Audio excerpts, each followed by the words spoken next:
Hello guys, welcome to the my channel the doctors lecture. आज हम बात करेंगे डिफेक्ट्स ऑफ न्यूरल ट्यूब की।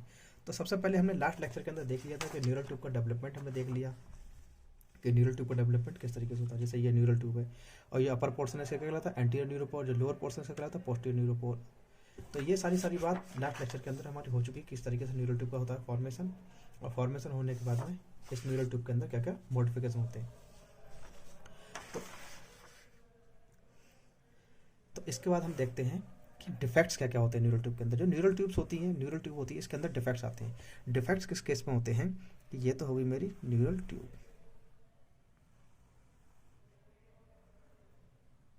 ये होगी मेरी न्यूरल ट्यूब। और न्यूरल ट्यूब का जो अपर पार्ट, इसको मैं क्या बोलता हूँ, एंटीरियर न्यूरोपोर, एंटीरियर न्यूरोपोर। और जो लोअर पोर्शन होता है उसको बोलता है posterior neuropore,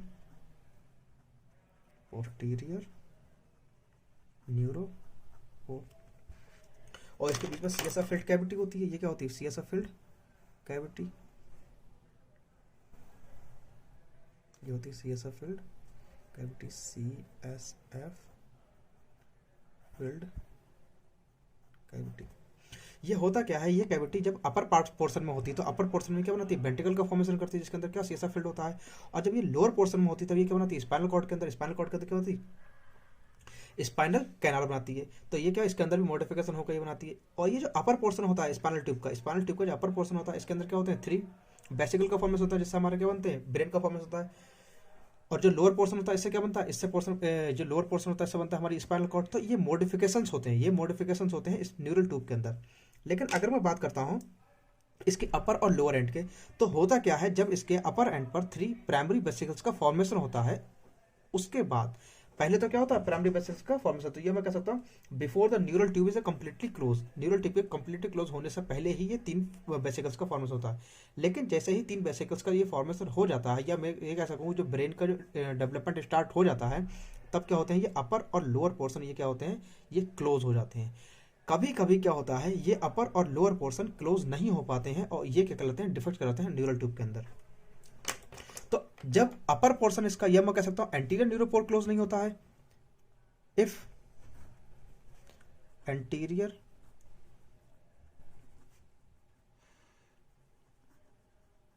neuropore is not close. होता क्या है, ये जो एंटीरियर न्यूरोपोर होता है, इसका जो टाइम पीरियड होता है, ये होता है around 25th day after conception. ये होता है 25th डे के बाद में, कॉन्सेप्शन के 25th डे के बाद में ये क्या होता है, ये एंटीरियर न्यूरोपोर क्लोज हो जाता है। और इस 25th डे के 2 डे बाद, 2 और 3 डेज के बाद में क्या होता है, posterior neuropore around 27th day, around 27th day after conception. ये क्या होता है, पोस्टीरियर न्यूरोपोर क्लोज हो जाता है। लेकिन जब ये जो न्यूरोपोर्स होते हैं ये क्लोज नहीं होते हैं, तब ये कहलाते हैं डिफेक्ट कहलाते हैं। और डिफेक्ट का पर्टिकुलर डिफरेंट नेम है। तो जो एंटीरियर न्यूरोपोर जब क्लोज नहीं होता है, तो इसको मैं बोलता हूँ, ये कंडीशन जो क्रिएट करता है, ये कहता है एननसेफेली, एननसेफेली। और जब इसका पोस्टीरियर न्यूरोपोर क्लोज नहीं होता है, posterior neuropore is not close, तब ये जो कंडीशन कहलाती है, ये कहलाती है स्पाइना बाइफिडा, स्पाइना बाइफिडा। अब मेन चीज ये कि आखिर ये होता क्या है, क्यों होता है। तो at the time of pregnancy, body, जो प्रेग्नेंट वुमेन होती है, उसके बॉडी के अंदर, उसके जो ब्लड होता है, उसके अंदर एम्पल अमाउंट में क्या होता है, फॉलिक एसिड। उस फॉलिक एसिड की, अगर वो अमाउंट फॉलिक एसिड की क्या है, ब्लड के अंदर है एक नॉर्मल अमाउंट में, तो क्या होता है, ये तो 25th डे पर और ये 27th डे पर क्लोज हो जाते हैं। लेकिन जब इसकी अमाउंट, जब फॉलिक एसिड और something some books called zinc and folic acid, जब इसकी अमाउंट क्या होती है ब्लड के अंदर, लेस होती है नॉर्मल अमाउंट से, तब होता क्या है, ये जो न्यूरोपोर्स हैं, ये जो ऊपर के जो पोर्स हैं, ये फॉर्मेशन, इनका जो क्लोजिंग है ये नहीं हो पाती है। तो होता क्या है, जब भी कोई प्रेग्नेंट वुमेन होती है, तब हम उसको प्रेगनेंसी से पहले कुछ समय से पहले और प्रेगनेंसी के टाइम में फॉलिक एसिड की टैबलेट देते हैं। At the time of pregnancy, before and at the time of pregnancy हम क्या देते हैं उसको, फॉलिक एसिड की टैबलेट, ताकि ये न्यूरल डिफेक्ट ना आए। लेकिन जब ये न्यूरल डिफेक्ट आ जाते हैं, तो आखिर हम इस देख लें कि इसमें प्रॉब्लम्स कौन कौन सी आती हैं, इसको हम बोलते क्या क्या हैं। तो पहले हम बात करते हैं एनएनसेफेली के बारे में।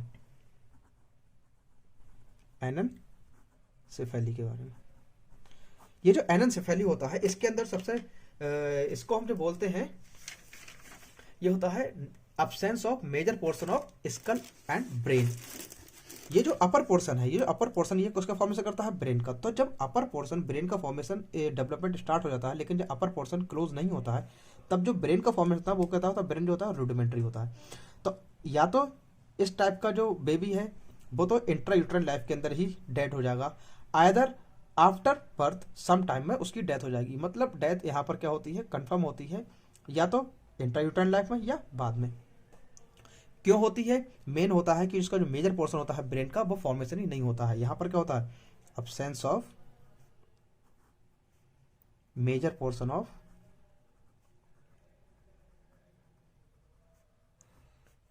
Brain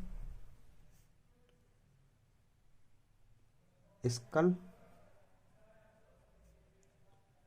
during embryonic development.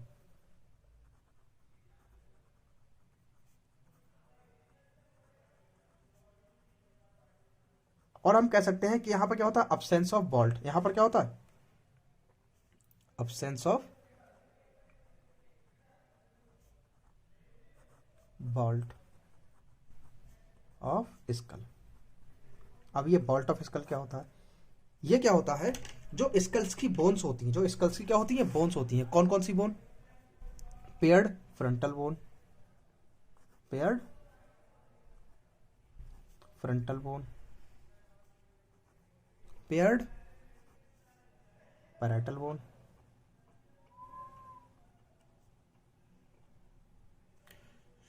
Squamous portion of pair temporal, या हम कह सकते हैं upper part, upper border of pair temporal, या हम बोल सकते हैं squamous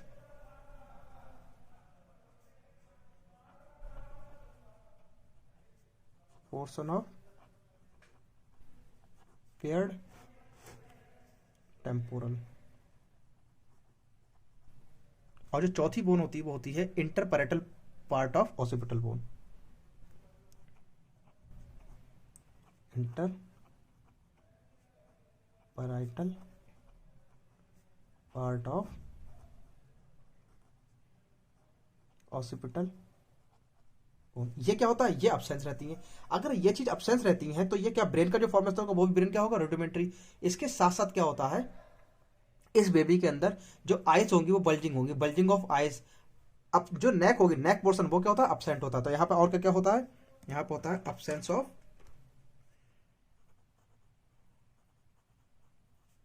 absence of neck and bulging of ice. आंखें क्या होंगी इसकी, उभरी हुई होंगी। नेक क्या होगी, अब्सेंट होगी। ब्रेन जो होगा वो क्या होगा, रूडिमेंट्री होगा या अनडेवलप्ड होगा। तो ये तो या आइदर ये बेबी क्या हो जाएगा, डेथ हो जाएगा एम्ब्रियोनिक पीरियड के अंदर, या कुछ टाइम के बाद ये डेथ हो जाएगा। अगर हम इसका डायग्नोसिस करते हैं तो डायग्नोसिस का हम कर सकते हैं विद इन 8 वीक्स से हम स्टार्ट कर सकते हैं। लेकिन फर्स्ट ट्राइमेस्टर के अंदर इसका जो डायग्नोसिस होता है वो क्या होता है, इतना पॉसिबल नहीं है फर्स्ट ट्राइमेस्टर के अंदर। लेकिन सेकंड ट्राइमेस्टर के अंदर हम इसका उसका जो डायग्नोसिस है कर सकते हैं, और कर सकते हैं हम इसका अल्ट्रासाउंड के थ्रू। अल्ट्रासाउंड के थ्रू हमें ये दिख जाता है कि आखिर एनसेफेली की प्रॉब्लम्स या हमें जो डिफेक्ट्स ऑफ न्यूरल ट्यूब है तो हमें शो हो जाती है उसमें अल्ट्रासाउंड के केस में। तो ये तो बात हुई एनसेफेली के बारे में। इसीलिए हम एनसेफेली को बोलते हैं मोस्ट लीथल कॉन्जेनाइटल डिसऑर्डर। ये क्या होता है, एनसेफेली क्या है, ये क्या है, most lethal congenital disorder.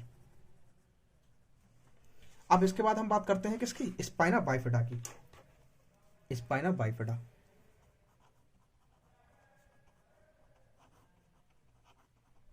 Spina bifida के अंदर इस केस में क्या होता है, ये जो लोअर पोर्शन होता है, ये लोअर पोर्शन के अंदर क्या होता है, ये ओपनिंग रह जाती है, ये क्लोज नहीं हो पाता स्पाइना बाइफिडा के अंदर। तो जो स्पाइना बाइफिडा केस होते हैं वो होते हैं दो तरीके के। स्पाइना बाइफिडा कितने तरीके के, दो तरीके। तो पहला जो होता है वो होता है स्पाइना बाइफिडा ऑकल्टा, एंड सेकंड होता है स्पाइना बाइफिडा सिस्टिका।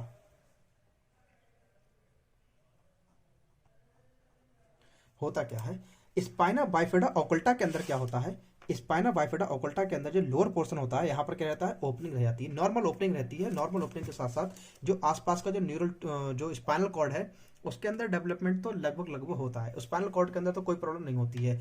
यहाँ जो इसके पास में क्या होती हैं, न्यूरल क्रेट सेल्स होती हैं, वो किसका फॉर्मेशन करती है, मेनिंजेस का फॉर्मेशन करती हैं। या जो इसकी जो न्यूरल ट्यूब है, न्यूरल ट्यूब के अंदर जो भी डेवलपमेंट होते हैं, तो यहाँ पर ना ही कोई मेनिंजेस में कोई इन्वॉल्वमेंट होता है और ना ही स्पाइनल कॉर्ड का कोई इन्वॉल्वमेंट होता है। फिर से स्पाइना स्पाइना बाइफिडा ओकल्टा के अंदर, ओकल्टा के केस में यहाँ पर neither meninges nor spinal cord involve, neither meninges nor spinal cord involve. अगर स्पाइनल कॉर्ड इन्वॉल्व नहीं है तो क्या न्यूरोलॉजिकल डिसऑर्डर क्रिएट करेगी, नहीं करेगी, क्योंकि यहाँ पर क्या नर्व में कोई प्रॉब्लम नहीं आ रही है। क्योंकि यहाँ पर मेरा क्या होता है, यहाँ पर इससे जो फॉर्मेशन होता है, यहाँ पे क्या न्यूरोब्लास्ट सेल्स होती हैं, और जो न्यूरोब्लास्ट सेल्स होती हैं वो क्या करती हैं, प्रोलिफिकेट करने के बाद में ग्रे मैटर का फॉर्मेशन करती हैं। तो जब मेरी स्पाइनल कॉर्ड का कोई इन्वॉल्वमेंट ही यहाँ नहीं है, तो मेरा किसी ग्रे मैटर या व्हाइट मैटर कोई मैटर में कोई इन्वॉल्वमेंट है ही नहीं, तो कोई प्रॉब्लम नहीं आती। तो इसीलिए मैं यहाँ बोलता हूँ यहाँ पर क्या होती है, अब्सेंस ऑफ न्यूरोलॉजिकल डिफेक्ट। यहाँ क्या होते हैं, अब्सेंस ऑफ न्यूरोलॉजिकल डिफेक्ट्स।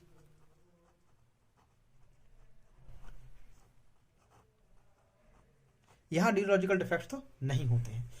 और ये जो होता है, जो ओपनिंग होती है, ये ओपनिंग कहाँ दिखती है, ये जो ओपनिंग होती है इसका जो मोस्ट जो एरिया है इसको हम बोलते हैं पोस्ट वर्टिब्रल आर्क पर। इसको हम कहाँ पर होता है, ये ओपनिंग कहाँ पर प्रेजेंट होती है, opening present at post vertebral arc. अगर मोस्ट परफेक्ट एरिया अगर बात करें तो उसको बोलता हूँ लंबो सैक्रल रीजन, मोस्टली एट लंबो सैक्रल रीजन के अंदर। मैं इसका भी डायग्राम आपको, इसका जो एक पिक्चर लास्ट में, इस वीडियो के लास्ट में मैं पिक्चर डाल दूंगा सारी डिफेक्ट्स की, जैसा कि लंबोसैक्रल रीजन के अंदर ओपनिंग का डायग्राम होगा, जिससे कि पता चल जाएगा कि आखिर किस पोजीशन पर ये ओपनिंग होती है। ये बात हुई मेरी स्पाइना बाइफिडा ओकल्टा की। अब स्पाइना बाइफिडा सिस्टिका की बात करते हैं। जैसा कि इसका नाम शो कर रहा है सिस्टिका, तो होता क्या है, ये लोअर पोर्शन होता है जहां पर क्या होना चाहिए, क्लोजिंग होना चाहिए। यहाँ पर क्या होता है, सिस्ट का फॉर्मेशन होता है, और जब यहाँ पर सिस्ट का फॉर्मेशन होता है तब ये सिस्ट करती क्या है,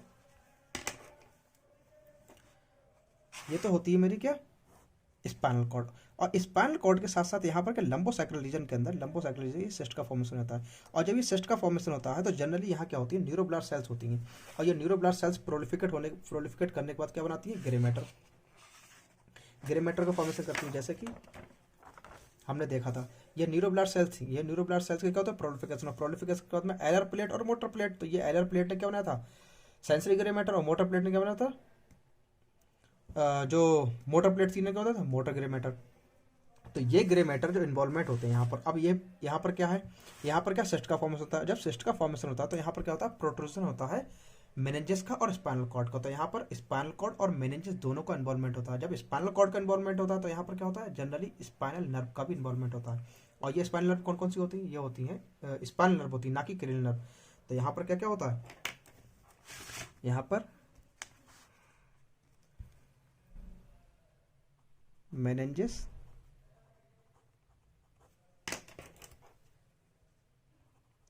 एंड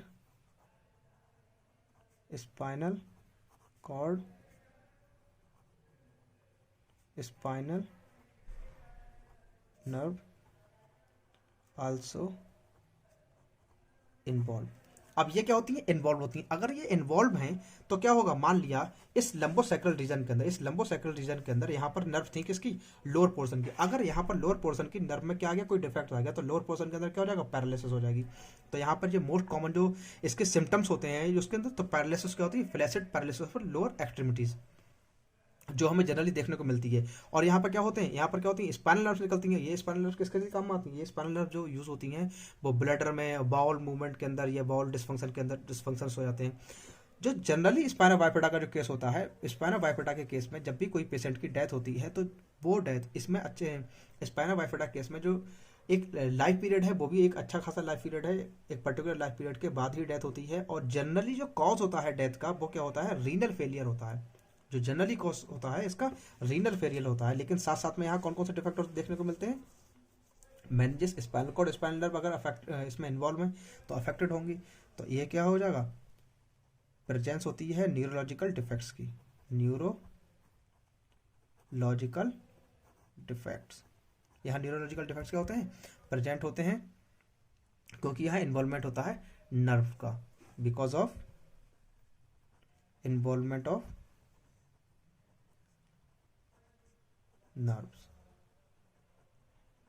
तो ये क्या बात हुई, स्पाइना बाइफेटा सिस्टिका की। तो जनरली स्पाइना बाइफेटा का जो केस होता है, जनरली जो केस होता है इसमें जो डेथ होती है, जनरली डेथ होती है वो होती है रीनल फेलियर के थ्रू। जो जनरली डेथ होती है, generally death occurs due to renal failure. अगर रीनल फेलियर होता है तो और कौन कौन से सिम्टम्स देखने को मिलेंगे। अगर रीनल फेलियर होता है तो क्या ब्लड का जो एक तरीके से जो ब्लड है, ये मैं कह सकता हूँ बॉडी फ्लूइड है, बॉडी फ्लूइड का अमाउंट क्या हो जाएगा, बॉडी के अंदर ज्यादा हो जाएगा। जब बॉडी फ्लूइड का अमाउंट ज्यादा हो जाएगा तो ये कैसे होगा, हाइड्रोसेफेलस, जो हाइड्रोसेफेलस कंडीशन भी यहाँ देखने को मिलती है। दूसरा, अगर यहाँ पर क्या है, लोअर जो हमारे लोअर बॉडी के जो flaccid paralysis of lower extremities हो जाती है, तो उस समय क्या देखने को मिलेगा, उस समय देखने को मिलेगा पैरालिसिस। पैरालिसिस के साथ साथ क्या हो जाएगा, जो तुम्हारा ब्लैडर है, ब्लैडर डिस्फंक्शन शो करेगा। मतलब क्या होता है, जितनी लंबोसैक्रल रीजन के अंदर जितनी भी नर्व्स प्रेजेंट्स रहती हैं, जितनी भी नर्व्स यहाँ पर प्रेजेंट रहती हैं, जिस नर्व्स के न्यूक्लियस यहाँ होते हैं, वहाँ वहाँ मुझे क्या करेगा, न्यूरोलॉजिकल डिफेक्ट्स शो होंगे। उन चीज़ों के अंदर न्यूरोलॉजिकल डिफेक्ट्स शो होंगे, जैसे हो गया बाउल मूवमेंट हो गया, ब्लैडर मूवमेंट हो गया, ब्लैडर डिस्फंक्शंस हो गए, flaccid paralysis of the lower extremities हो गए, हाइड्रोसेफेलस कंडीशन होती है, क्योंकि यहाँ पर क्या होता है, रीनल फेलियर हो जाता है। तो ये सारी मुझे प्रॉब्लम्स देखने को मिलती हैं स्पाइना बाइफेडा के केस में। तो ये सारी बात हुई डिफेक्ट्स ऑफ न्यूरल ट्यूब के बारे में। अगर आपको हमारा ये वीडियो पसंद आया हो तो इसको लाइक करें, शेयर करें और सब्सक्राइब करें हमारे channel the doctors lecture. Thank you.